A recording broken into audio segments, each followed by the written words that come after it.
বন্ধুরা, এ দেখুন আজকে করব তিলের বড়া, তিল আর পোস্ত মিলিয়ে বড়া।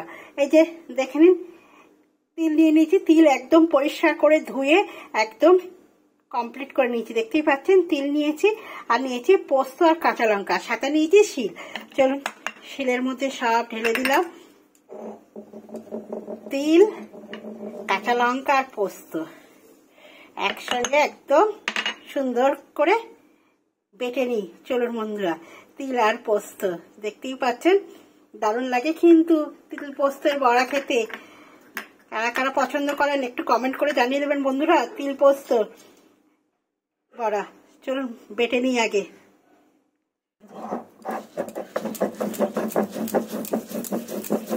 সুন্দর করে বেটে নিই।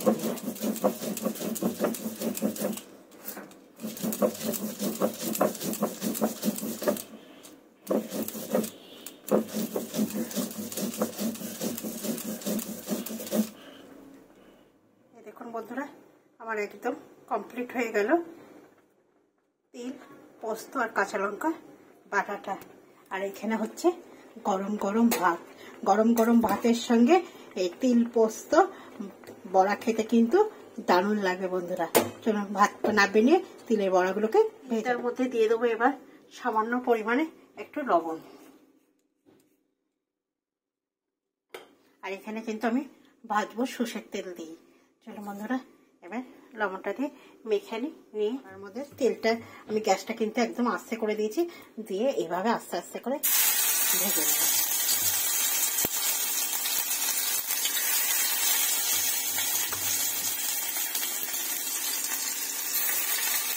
ছোট ছোট করে এইভাবে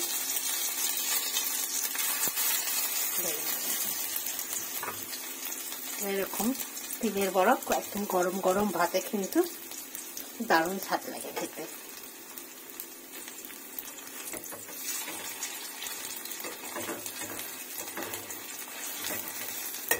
আস্তে আস্তে করে উঠে দেবো। আর এটা কিন্তু আপনারা সরষের তেলে ভাজারই চেষ্টা করবেন, সরষের তেলে ভাজলে টেস্টটা বেশ ভালো আসে।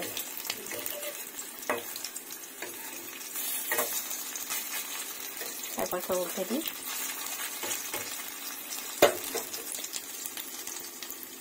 বড়াগুলো ভাজা হয়ে গেছে, এবার আমি তুলে নেব। আমার বড়াটা কমপ্লিট হয়ে গেল, একদম চটজলদি, খেতে কিন্তু খুব ভালো লাগবে। চলুন বন্ধুরা, খাওয়া দাওয়ার জায়গাতে একটা ছোট্ট রেসিপি মুখরোচক। যদি আপনাদের ভালো লাগে এই তিল পোস্তর বড়াটা, তাহলে একটা লাইক শেয়ার কমেন্ট করবেন। শুভ দুপুর বন্ধুরা, সবাই ভালো থাকবেন, সুস্থ থাকবেন।